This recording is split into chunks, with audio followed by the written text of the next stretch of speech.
नमस्कार साथियों, आपका न्यूट्रिशन मतलब फूड सप्लीमेंट के बारे में दूसरे पार्ट में स्वागत है। ये जो सेकंड पार्ट है, इसमें एक सोचने लायक बात यह आ रही कि आपको पता है कि 6% से भी कम डॉक्टर लोगों को फूड सप्लीमेंट के बारे में जागरूकता है। एक तो उनको इस बारे में जानकारी नहीं, क्योंकि उनकी पढ़ाई डॉक्टर की है और उन्हें इस बारे में बहुत ही कम जानकारी मिली है। हालांकि हमारा स्वास्थ्य खान पान पर निर्भर है, लेकिन हम और डॉक्टर उस बात से जागरूक नहीं। डॉक्टर की पूरी पढ़ाई में उन्हें इस बात का ज्ञान दिया जाता है, लेकिन सिर्फ वो यही जानते हैं कि किस बीमारी पर कौन सी दवाई असर करती है। जब भी आप डॉक्टर को सप्लीमेंट फूड के बारे में पूछना चालू करते हो, तो एक तो वो जानकारी देने में असमर्थ है या टाल मटोल करने की कोशिश करते हैं। न्यूट्रिशन सप्लीमेंट इसे कहते हैं जो आपके रोज के खान पान में पोषक तत्वों को जोड़ दे, यानी कि आपका स्वास्थ्य हमेशा के लिए अच्छा रहे। आपके बॉडी में जो बायोकेमिस्ट्री प्रोसेस के लिए जो 40 कंटेंट्स लगते हैं, वह आपके खान पान से नहीं मिल सकते। इसके लिए आपको वही कमी दूर करने के लिए सप्लीमेंट फूड का सहारा लेना है या उसकी जरूरत है। सप्लीमेंट फूड के बारे में अज्ञान होना, इसकी जानकारी न होना, या यह सब करने के लिए आपके पास पर्याप्त समय नहीं होना। न्यूट्रिशनल सप्लीमेंट आपकी जरूरी है। लंबे समय तक चलने वाली बीमारी के बारे में आप में न्यूट्रिशनल सप्लीमेंट की कमी है, यह बात डॉक्टर समझने के लिए राजी नहीं। आपकी गलत लाइफस्टाइल और गलत खान पान यह आपके बीमारियों का प्रमुख कारण है। जब डॉक्टर आपके बीमारी को रोकने का प्रयास करते हैं, तब तक इलाज करते करते यह बीमारी बहुत आगे बढ़ जाती है।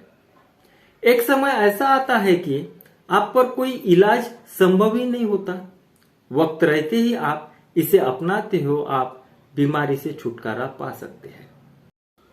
हमारी हार्ड एंड फास्ट सोच की वजह से दवाइयां कंपनियां हमारे लिए नई नई दवाइयां लाती है, हमें उस पर निर्भर कर देती है। हमें ऐसा लगता है कि डॉक्टर जब दवाई चेंज करके दे रहा है, तो नई जो दवाई है हम पर वो काम करेगी, लेकिन डॉक्टर उसकी ट्रायल लेते हैं। हमारी सोसाइटी में डॉक्टर के बारे में विशेष आदर सम्मान होता है और हम ऐसा सोचते हैं कि हमारे जीवन के बारे में डॉक्टर को सब पता है, जैसे कि फूड कंटेंट्स, विटामिन, मिनरल्स इत्यादि।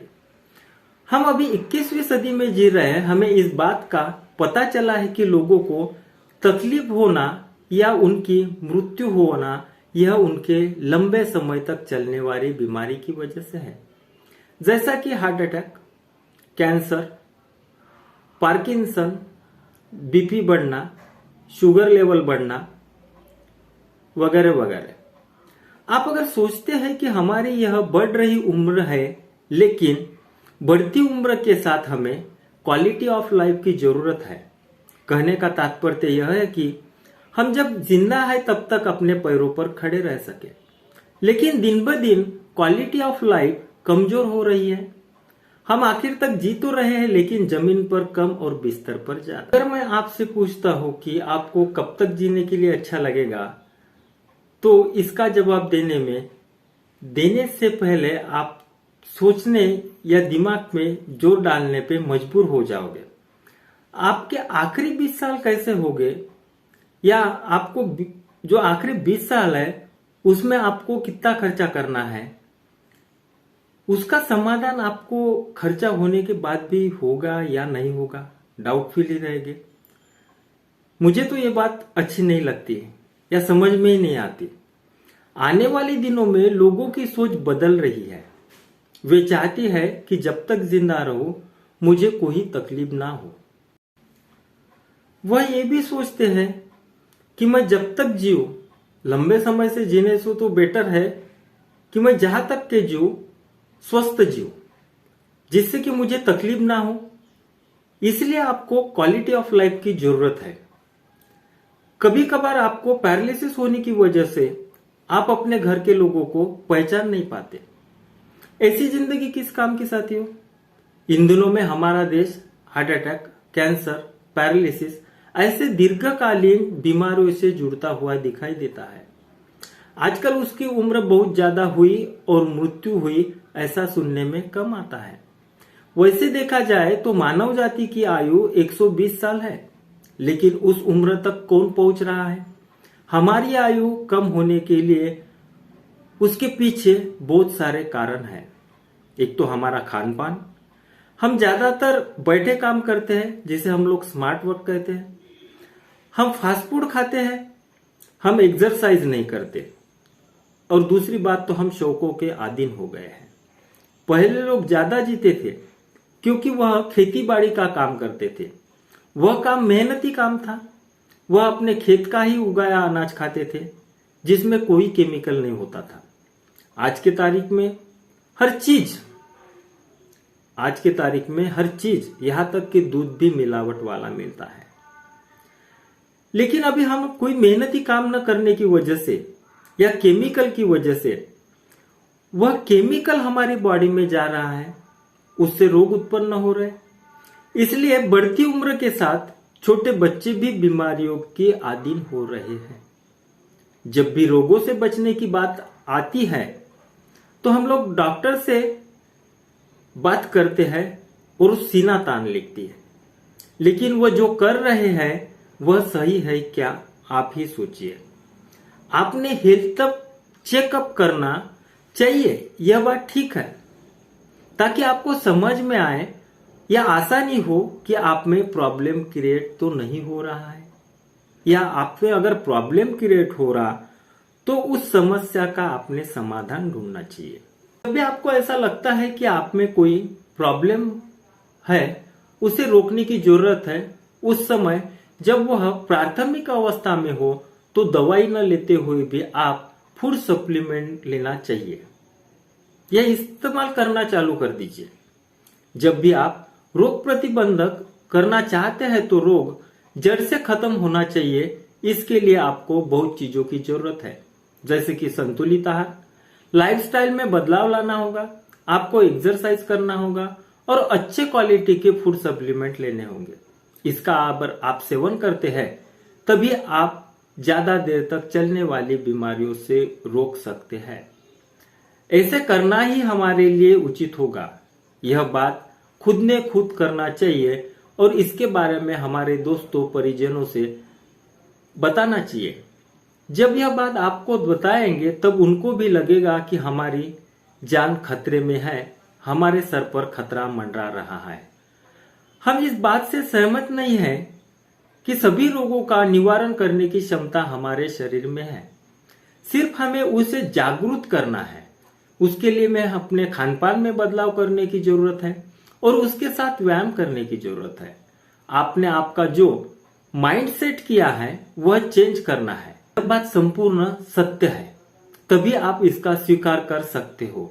इसमें आप में बदलाव हो सकते हैं, जैसे कि आप अगर सप्लीमेंट फूड का अगर इस्तेमाल करते हैं तो आपको, जैसे कि आपका वजन बढ़ा हुआ है, आपको वजन कम करना है, बाद में आपका वजन मूलतः ही कम है, उसको बढ़ाना है, आपको डायबिटीज है, आपको बीपी का प्रॉब्लम है, आपके पैरों में चलते समय तकलीफ हो रही है, आपका इम्यूनिटी पावर कम है, अगर ये छोटे मोटे प्रॉब्लम्स है या आप दीर्घकालीन बीमारी से जुड़ रहे हैं या जुड़े हुए हो, आप अगर उसको भी खत्म करना चाहते हैं तो सप्लीमेंट फूड आपके पास एकमात्र इलाज है।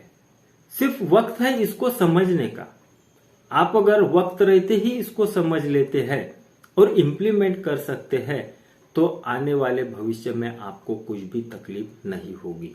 क्या आपने कभी सोचा है कि आपके लो फैट डाइट वाला लेना चाहिए, जिसमें फैट परसेंट जो है वो कम हो, ऑयल का इस्तेमाल कम करना चाहिए, रिफाइंड का इस्तेमाल ना करें, सुबह 7 रंगों जिसे हम लोग रेनबो कलर फ्रूट कहते हैं, हरी सब्जियां खानी चाहिए। इससे भी आपको बहुत फायदे मिलेंगे। हमें लगता है कि हम सभी तो ठीक ठाक है, लेकिन आप आज जैसे हो वैसे ही रहना चाहते हैं तो आपको अभी से इसकी शुरुआत करनी है। अगर आप अच्छी क्वालिटी के फूड सप्लीमेंट लेते हैं तो आपको रिजल्ट भी अच्छा आएंगे। दवाइयाँ यह आपका अंतिम इलाज होना चाहिए, लेकिन आप अभी ध्यान नहीं देते हैं और दवाइयों पर निर्भर हो जाते हैं। इसके बजाय आप इसे ज्यादा महत्व देते हैं तो दवाइयों से छुटकारा पा सकते हैं। अगर आपको लगता है कि इसकी आपको कदापि जरूरत नहीं तो आपके लिए दवाइयाँ उपलब्ध है। कुछ रोगी ऐसे हो सकते हैं कि उन्हें आज बगैर दवाई रोका नहीं जा सकता, तो उन्होंने जरूर लेना चाहिए। लेकिन आप अगर फूड सप्लीमेंट लेते हैं तो आने वाले दिनों में आपको दवाइयों की जरूरत कम लगेगी। एक वक्त ऐसा आएगा इसकी जरूरत आपको नहीं लगेगी।